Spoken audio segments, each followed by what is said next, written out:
Bem-vindos para mais um Papo na Lata. Dessa vez o assunto é sustentabilidade. O Brasil passa hoje por uma séria crise, abrangendo aí desde taxas de juros, elevação de tarifas públicas, como energia elétrica, combustíveis. Todos esses fatores trazem reflexos negativos sobre a indústria e a indústria de alumínio não é exceção nesse caso. A crise de energia elétrica elevou as tarifas e nós sabemos que o suprimento de alumínio mudou em relação às fontes que vinha usando. Como é que você vê essa perspectiva? Como é que a indústria está lidando com essa situação? Para os produtos de alumínio, você tem duas fontes, basicamente. Alumínio reciclado, que passa através da vida útil dos produtos, ou uma reciclagem da industrial.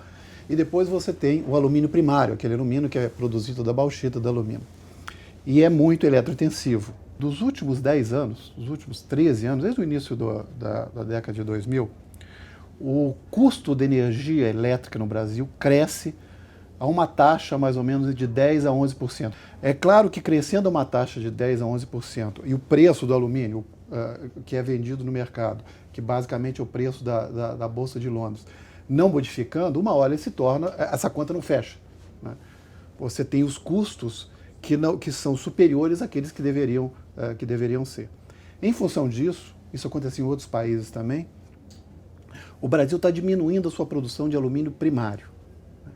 Continua crescendo a produção de alumínio reciclado, mas está diminuindo a produção de alumínio primário. O Brasil, no ano passado, em 2014, pela primeira vez, ele foi importador líquido de alumínio. O Brasil está deixando de ser um produtor de alumínio. Isso, no meu ponto de vista, é ruim.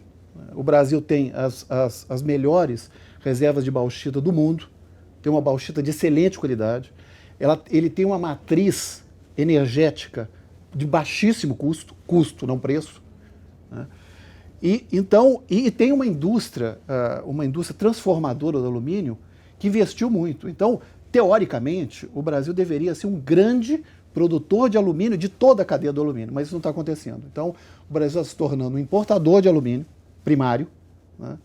Recicla o alumínio e daí faz os produtos de alumínio. Teoricamente, do jeito que os custos estão aí, energia elétrica, a tendência para o alumínio primário não é melhorar, né? Infelizmente, porque energia para a indústria é um insumo vital. A energia é um fator de custo Sim. muito importante. Mas o Brasil fez uma opção que o custo da energia para o setor industrial fosse muito alto. Então, em função disso, a curto prazo eu não vejo muita saída, a expectativa é que a produção do alumínio primário continue decrescendo nos próximos anos. Agora, a gente tem que pensar um pouquinho também em soluções, né? A Novelis, por exemplo, investiu recentemente cerca de 450 milhões de dólares para aumentar a capacidade de produção de produtos transformados. A produção de produtos transformados não é eletrointensiva e a gente tem a reciclagem, que economiza 95% de energia elétrica, como um recurso, né, adicional, alternativo para a produção de alumínio primário. Então, o que a gente pode dizer é que não vai faltar chapa e latas de alumínio para abastecer o mercado. Dentro dessa conjuntura complicada em que nós estamos, eu queria saber de vocês, começando pelo Milton, quais são as perspectivas da indústria de alumínio para os próximos 2 anos? No curto prazo, 1, 2 ou 3 semestres, não vemos muito crescimento do consumo de alumínio, de produtos manufaturados de alumínio. Estou falando da ponta da cadeia. Mas, por outro lado, o alumínio tem crescido sistematicamente no Brasil nos últimos 10 anos, 10, 15 anos. Um crescimento de mais de 5% ao ano. Do consumo? Do consumo de produtos de alumínio, né? Essa dinâmica de crescimento mostra a vitalidade da indústria do alumínio, que foi uma indústria que mudou a maneira que as pessoas vivem desde o início do século XX. A indústria, e quando eu falo indústria, eu falo a cadeia inteira, desde a mineração de bauxita até a produção de produtos finais de alumínio, tem que buscar a competitividade. Com a crise que sobreveio ao fato do preço da energia elétrica ter subido, portanto, isso foi muito sentido pela indústria de alumínio primário. Obviamente, cresce a importância da reciclagem como fonte de suprimento de alumínio para a nossa indústria secundária, de alumínio secundário, né? E principalmente de latas, que é aqui onde eu estou mais preocupado. Como é que você vê a perspectiva da Recicla BR para os 2 próximos anos? Como o cenário de reciclagem como um todo, eu acho que vai ser um desafio, né? Porque como você mesmo falou, né? Da questão do primário, que também o Milton colocou muito bem colocado, tem diminuído nos últimos anos. E isso realmente faz uma pressão em cima da reciclagem. Eunice, a Novelis também é uma grande recicladora. Você comunga das opiniões do Mário sobre as perspectivas para os próximos anos? Bom, eu acho que a gente tem inúmeros desafios, né? A partir do momento em que a relação do dólar com o real tem modificação, isso tem impacto no mercado de reciclagem. Mas, como o Mário disse, sempre com inovação e com proatividade, a gente vai continuar lutando para entregar os resultados e continuar mantendo os excelentes índices de reciclagem que nós temos hoje no Brasil. A lata tem um dos maiores índices de reciclagem do mundo. Hoje nós estamos num patamar de 98%.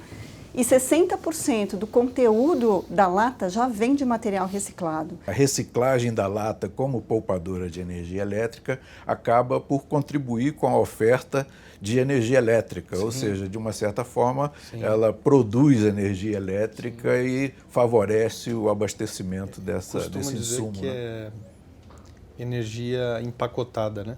São energia empacotada. Exato. Então, tem alguns países, América do Sul e fora da América do Sul, que fazem algum tipo de proteção para sucata, por exemplo, porque sucata é energia, né?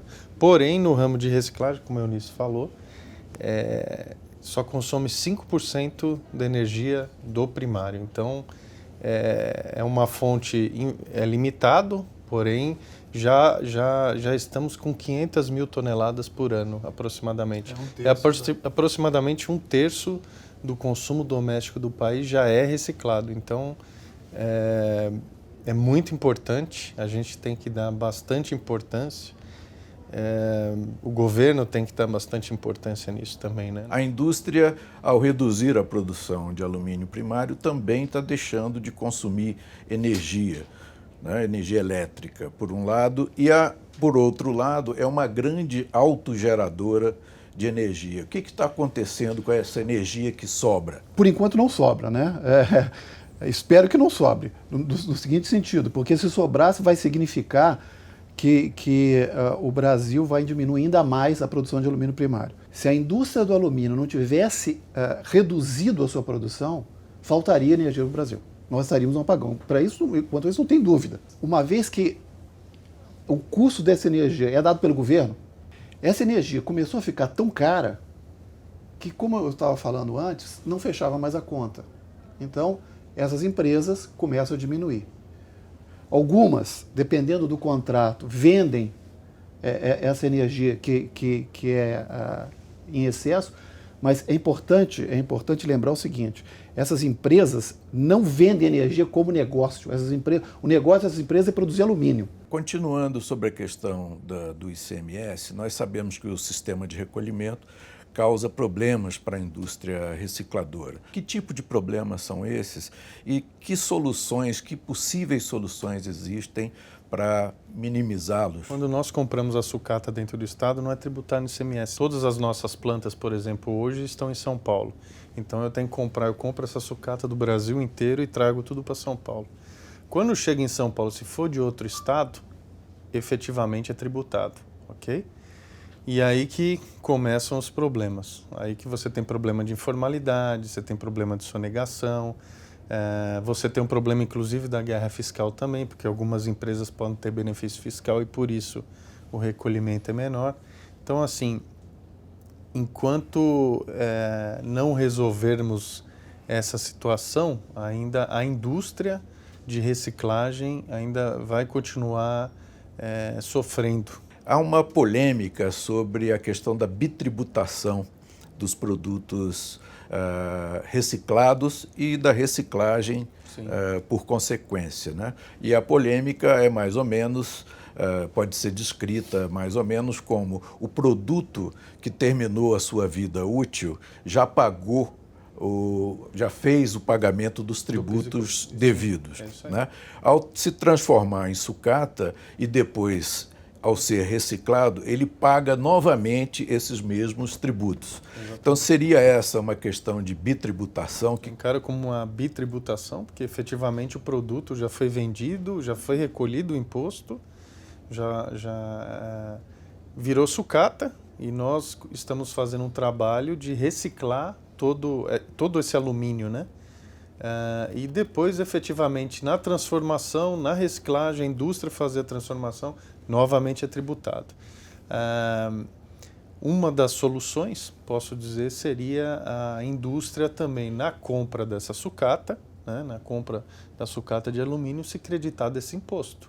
Eu queria entrar numa outra questão também muito positiva, relacionada ao ciclo de debates Abralatas, que tem sido realizado já há vários anos. Ano passado, como você adiantou, Mário, nós tivemos a participação do ex-ministro do Supremo, ex-presidente do Supremo, ministro Aires Brito, que nos trouxe um parecer muito bem fundamentado sobre a questão do favorecimento dos produtos recicláveis, ou seja, o favorecimento que a Constituição prevê no seu artigo 170, um princípio constitucional, que é o do tratamento favorecido de acordo com o impacto ambiental dos produtos. O que nós reivindicamos é um tratamento diferenciado, como a Constituição determina, e não é uma orientação, é uma determinação constitucional